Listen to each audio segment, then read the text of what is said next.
Because it's June 1st when this video is being released, and I'm American, I want to start this video by saying Happy Pride Month.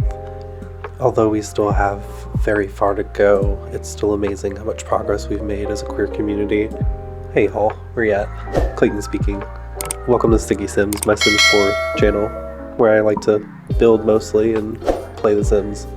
Now, like most of us, I do enjoy mashing up all of the things that I love, so I wanted to mash up The Sims 4 with like queer culture, specifically, you know, chaperone. I've actually been following a Midwest princess legacy that was written by Genova Sims. I'll have a link in the description to her profiles as well as to the Midwest Princess Legacy Challenge that she wrote. It's super fun. It goes through all of the tracks on the album and each one is its own generation. Now, I haven't been recording myself like video-wise while playing this as much. It's mostly just been kind of on my own time when I just feel like sitting down and playing and feeling my girlies, because that is a big part of especially this, you know, not just this legacy challenge, but also this like first generation. We're, you know, really just digging into supporting the queer community and being there for all the girlies and all the sapphics. So let me tell you a little bit about the first generation, and then I'll tell you about my founder, my sim. So Generation 1 is the first track of the album, which is Feminine-Nomenon. Well, what we really need is a Feminine-Nomenon. You always thought you would find your one true love and settle down together, because that's what you're supposed to do, right? You try your hand at online dating, but it never seems to work out, and you make friends with women who have similar experiences to you. So you decide to band together and give up on guys. Who needs them anyway? You vow to help queer sims find love that they truly deserve. The requirements: go on multiple failed online dates, start a club with close girlfriends, reach level 10 of the romance consultant career, raise a child with one or some of your girlfriends, and own a rental with only sapphics for tenant. So this is Chelsea Road. Get it? Not Chapel Road, but Chelsea Road. Anyways, she is, according to the challenge, the legacy challenge, her traits are ambitious, unflirty, and genius. The aspiration that we're working on is neighborhood confidant. The colors are hot pink and green. So I of course tried to still stick with the red hair and the freckles. I still wanted her to kind of give me, you know, Chapel Roan, since this entire legacy challenge is dedicated to her rise and fall of the Midwest Princess album. So don't worry, I am going to talk more about this build. It's been a long project that I've been working on this, and in between, actually, I'll let you know now, I started this build trying to, I guess, follow like this inspired picture, this inspired like image that I found on Pinterest, which quickly, you know, expanded into this huge lot that you saw at the quick little intro and in the thumbnail. But for the first few requirements of this, just going on a lot of online dates and playing in Cupid's Corner was a lot of fun. But when I realized that I needed to kick into more of the legacy part and have like a home and, you know, a place for the family, I was like, I need to build something and I needed to like fall into this first generation, right? So one of the requirements is to own a residential rental with only sapphics for tenants. So because of the for rent issue that's been going on lately, I didn't want to chance something going wrong with my legacy save file. So I decided against doing the residential rental. Because they recently came out with the businesses and hobbies pack, I kind of created my own little like alternative or substitution, if you will, which is basically instead of doing a residential rental, I've decided to make the lot a small business residential, and I'm going to structure it as a like hostel, which it's not entirely perfect, and I've been, you know, trying to work out the kinks with actually playing with it, and it's still a lot of fun. But the biggest thing that I'm not able to do, which I'm still trying to figure out exactly how I want to do it, but when you're picking out your tenants, you know, that was a lot easier to pick out, you know, sapphics to follow the requirements of the challenge. But when you're owning a small business, I can't really tell it which ones to use. Now, here we go. We just sped forward a lot. So sorry, I'm a little all over the place, you guys, and I can't breathe out of my nose right now, but I couldn't do this video and not tell you about it. You know, this was not a no talking video. So yeah, I had started this build with that little, you know, house in the middle, and I ended up expanding it into this full hostel, and I wanted it to kind of just create this like safe space for the queer community, right? So part of the like background for this generation is creating, is uplifting and supporting the girlies in the queer community. So I thought it would be perfect to create like a hostel or a bar kind of place, a community, a safe space for your, your sapphics and your queers and everybody. Now, I originally had not planned on sharing this, I guess, with the channel, because I was not really recording and doing videos of this legacy challenge. I didn't really think to like, I guess, continue recording myself working on houses and different, bits and pieces of the save file. So that's why I had a little blip, a few moments back where I showed the shader going in. I kind of just wanted to easily be able to point out in this video where I decided that I did want to share this with you guys and I couldn't continue working on this and not use the shaders. Like, I feel like that's something that I've just, since I started, there is no going back. So, right, now it's 3 pieces and it's on this awkward lot in, is it Ciudad, enamorada? Because we were working on the romance consultant career and because she's very much going to go on lots of failed online dates, I felt that the Love Struck pack really just lended to a lot of the things that I needed to happen. So I kind of focused on this world to start. This lot's awkward because for some reason it loads in the front of the lot, has this like fence in front of it, which it's fine, we're making it work. Now there's 3 main buildings on this lot. There's like the largest one on the left hand side, there's the little like original house in the middle, and there's the 3rd building on the right hand side. The middle one is mostly the residential. The upstairs, I guess, of the middle one is the residential for Chelsea to live with Miriam, who ended up moving in, and that's where we'll raise the baby. We'll add a nursery and such in there. The building on the left, the larger building, is a lot of places to sleep, places to cook. That's kind of like the main hostel area of the lot. And then on the right, I did a bar with a lot of like lounge and like open, I guess, places to sit. I put a little stage. I figured that'd be a good spot for like comedy, karaoke, or maybe drag shows. I don't know. The upstairs above the bar, I kind of just left open just because I knew that I wanted to still have a space to expand into, or, you never know where the Legacy Challenge is going to take you. So room for growth was essential. Now it's a hostel and it's in Ciudad, enamorada, so I felt that going for the rundown kind of, it's been well loved kind of environment fit the. I ventured from the colors of the first pack when it came to the like surrounding buildings mostly, but I really did try to stick with the hot pink and the green as far as like Chelsea's actual living quarters and like the place that she lives, which you'll see more of that once we actually get inside. Now, before I get too far, and you just saw what I did with these stairs, I want to say, listen to what I say and do not do as I do. Now, the reason is, once I was playtesting this build, these stairs, they could not actually get onto that top platform. So, like, they would not get into the house. Like, there was some traffic issue with the way that I did the, the last platform. I didn't have it filmed because I was just playtesting and I was stressed over trying to make sure that it would work, and it was frustrating me. But the top of the stairs right there, I actually ended up, instead of doing a platform, I just put a like single tile room, and then the stairs were able to connect with the floor and everything on that level. So that's how that worked. That's why I said please just don't do that. What you saw me do, just instead of doing that like last little platform all the way up, just put a little room. The tables and chairs in the center actually end up being replaced with some picnic tables, and I want to say, yeah, I put a like a little laundromat type center in the middle, and then a little manager's desk.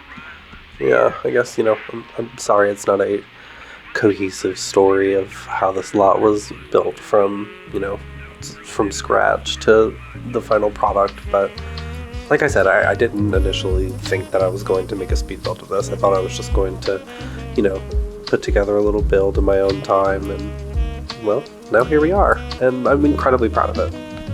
let me see if I can find a picture, because these 3 different buildings that I made on this lot are actually 3 different, they were all inspired by things that I saw on Pinterest, so let me go check. Yes, here we go. So, here's the picture that I used to follow to actually build the residence, like the original house that you saw. Chelsea's, home. You can kind of see I followed the, multi-levels, the bump outs. I didn't really stick with the coloring as much because I kind of wanted to stick with the hot pink and the green according to the challenge, but it still kind of follows the same bits and pieces. This is the image that I used to build the hostel portion of this lot. As you can see, I kind of followed this as the rough draft. I kind of took my own liberties when it came to windows and colors. I wanted it to still fit the neighborhood, the city. But, I still did the little ornamental piece at the top, the 3 pieces, the little plants on little ledges, and then it did this pseudo fourth, or more of a bump out on the far right hand side. I believe you'll see it a little later, but on the flip side of the hostel building, I actually kind of created more of the alleyway part of this lot. If it's in the city, there has to be a gross alleyway somewhere. This is the 3rd picture, and I probably most, loosely followed this one. I believe this is a picture of an actual house from Mexico, which is where Ciudad enamorada is, driven from. So I don't know, it kind of gave me convivial vibes, which is exactly the environment that I wanted to foster here on this lot.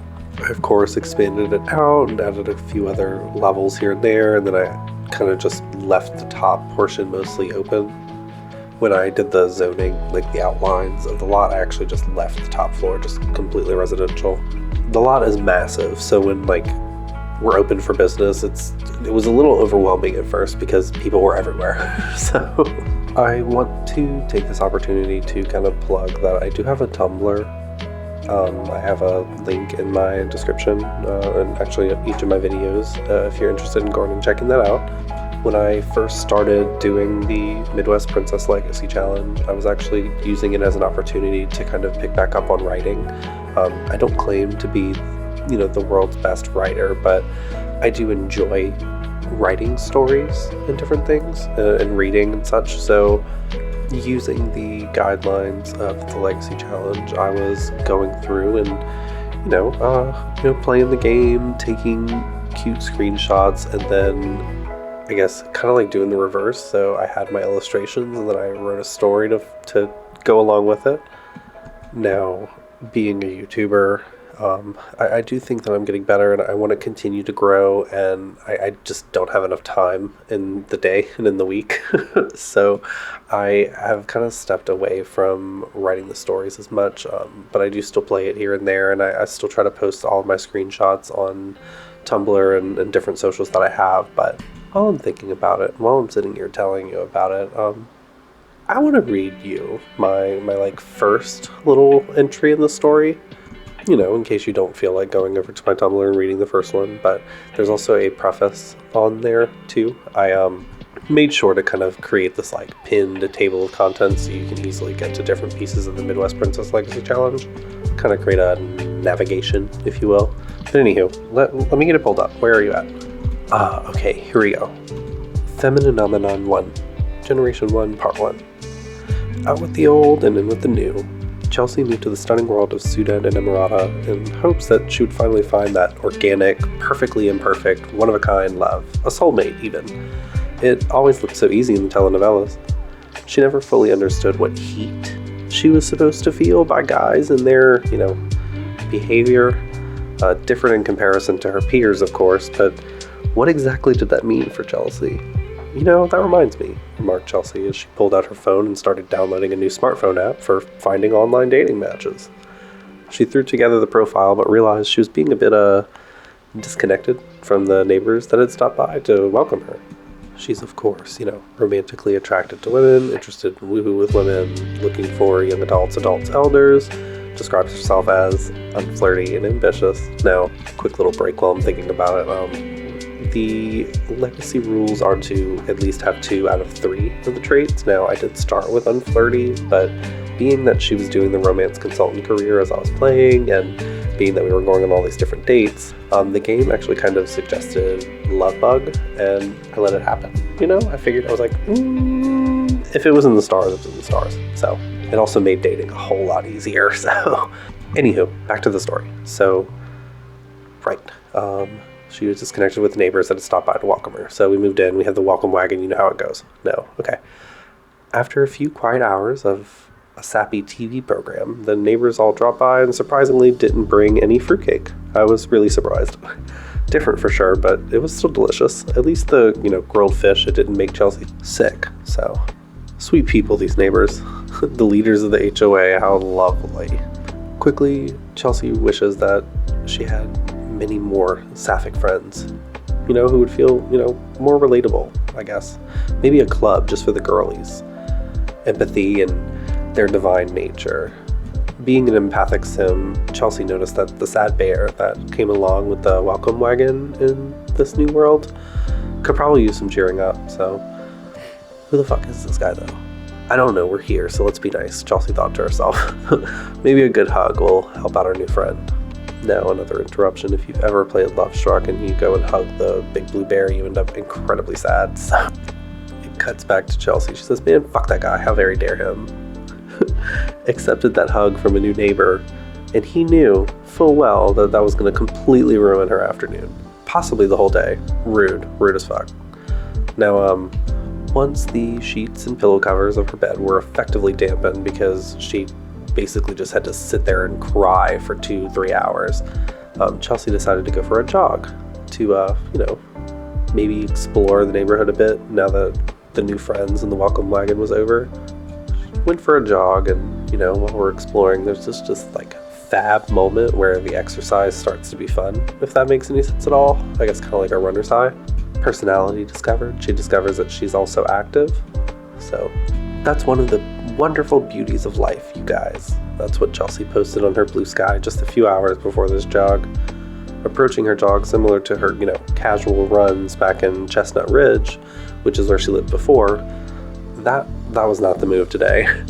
The temperature itself isn't like significantly higher than the average temperature where she used to live, but the humidity here in Ciudad enamorada, she didn't pass out, but she almost did. So we have that going for us. But next time, she's gonna have to go running when the sun goes down. She ended up with a overheating moodlet. Was incredibly uncomfortable for the rest of the day. But all in all, Chelsea feels like she's gonna love it here, and she also intends to find love in this new city. Hopefully things will really pop off with work, or we might need to find some passive income to get a better lot. So that was where we started, and now here we are with a full-on feminine hostel. So I've been sitting here reading you bits and pieces of my story and giving my own little commentary. I need to catch back up. Where am I with decorating this lot now? Okay.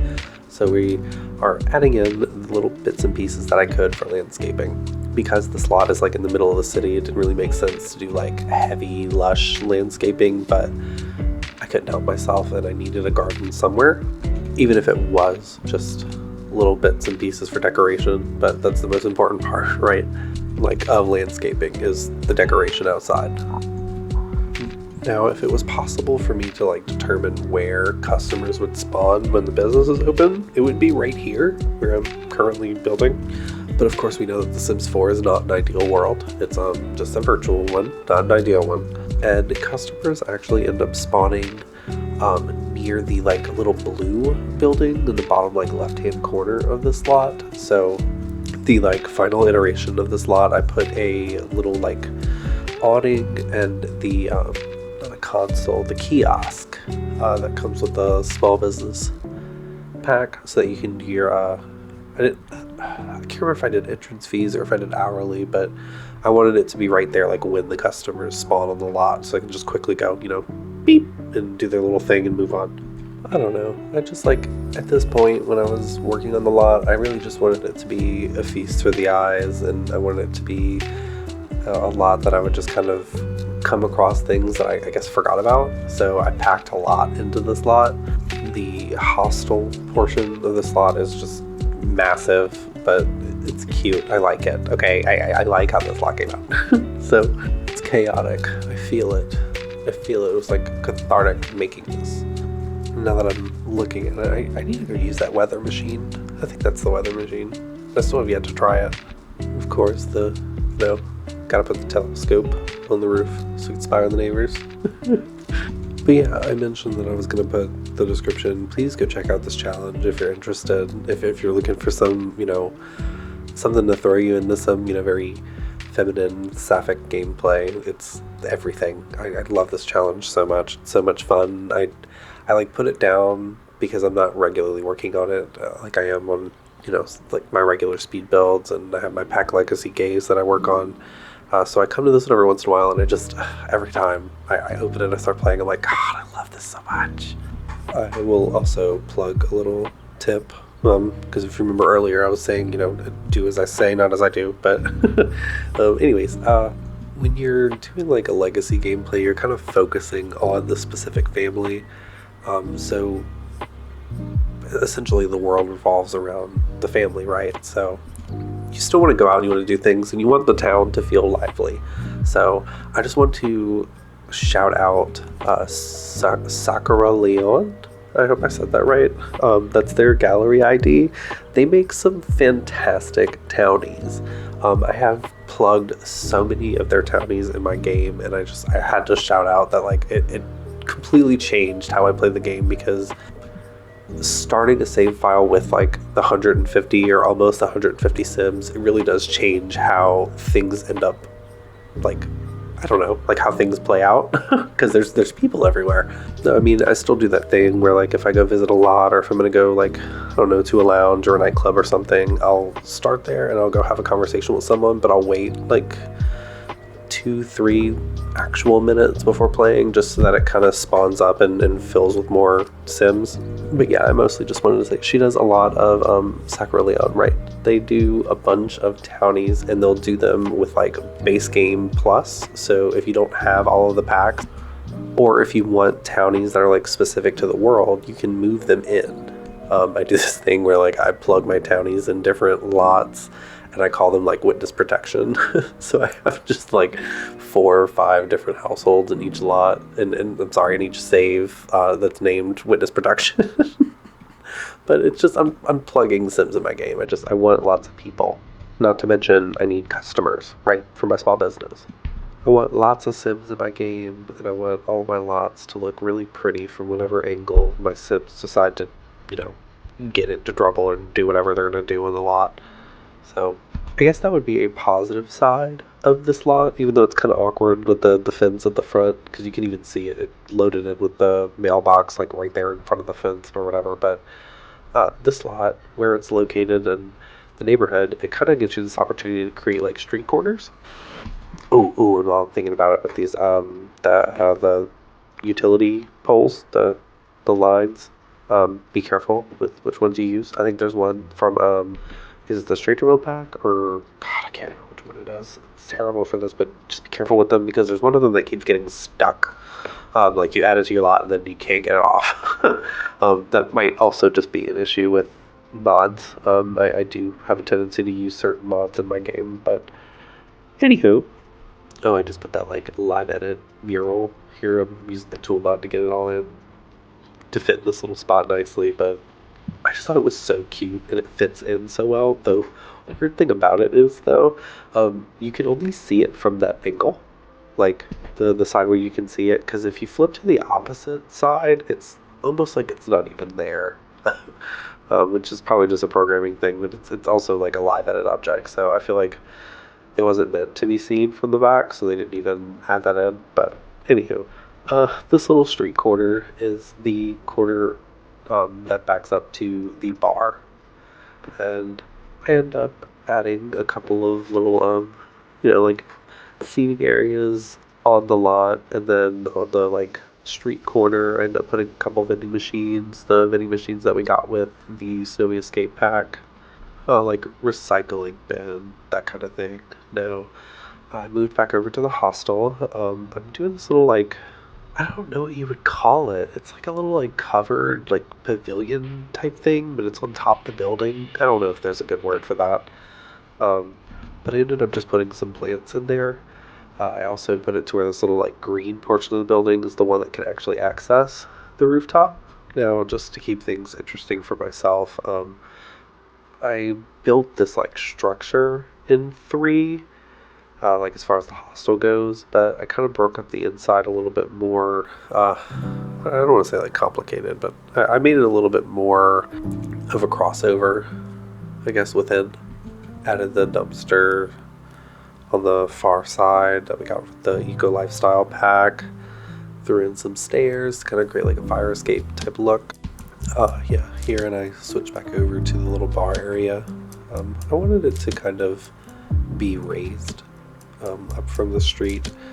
I really just kind of followed how like a lot of like New Orleans French Quarter type nightclubs are, with just big open, very welcoming, everyone come in kind of situation.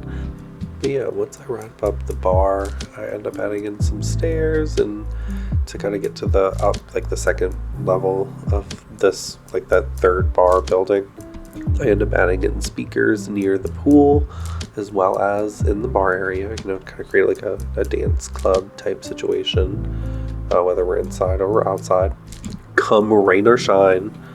Yeah, create this little like patio area right here, right outside the nightclub. I mean, it's nothing like a wild night out, fun, drinking with friends. Sometimes you just need to step out of the club, take a breath, have a cigarette, recoup, rebalance yourself. Or, make out with the hottie that you met there. Do you. Have fun. I'm sure Chelsea does. Miriam, when we moved Miriam into this lot, she wasn't quite having so much fun, but that was mostly my fault because I wasn't really paying attention to her, her aspiration. But we're doing better. Y'all can, like I said, go check out on Tumblr, so you can always just see how we're doing with our little, Midwest princess girlies. I sometimes refer to them as my girly pops on Blue Sky. But, oh yeah, so we're furnishing up the hostel here a little bit more. I still thought that it came out pretty cute, but I used a lot of like dingy type items, and it's funny because the Sims all feel that it's still just not a great atmosphere. I don't know if that's because of the objects that I used or if I just have like high maintenance Sims. But the funny thing is, when I first started playing with this as like a small business lot, this little green portion that I was just doing with the Murphy bed and everything, for some reason that was like the go-to place. Like everyone ended up huddled in that little corner of this like massive lot when I would open the business. And what made it even weirder is that they're going all the way on the opposite side of that building to actually check in. So do we love The Sims 4? Do we love The Sims? Yes. Does The Sims always do what we expect? Is it always perfect? No. But neither am I. So create a little sitting space right up here. If you go up, there's a little like it's like a little reading area, a little library kind of space on the second floor on this little green building, I guess, piece. But anyways, this lot, the final version of it, like I said, it is not completely furnished above the bar because I wanted to leave room for the generation or the legacy challenge to kind of expand in that way. My EA gallery ID is StickySimsYT, so StickySimsYT. This lot is called Pink Pony Club, mostly because Feminine Abaddon Hostel didn't fit well. Or I can't remember, maybe I think the word hostel didn't work in the EA gallery. But anywho, I got the tour coming up for you guys, so I'm gonna quit yapping. Thank you so much for watching. Go ahead and like this video if you're watching it this far, and subscribe to my channel. So yeah, love you, bye!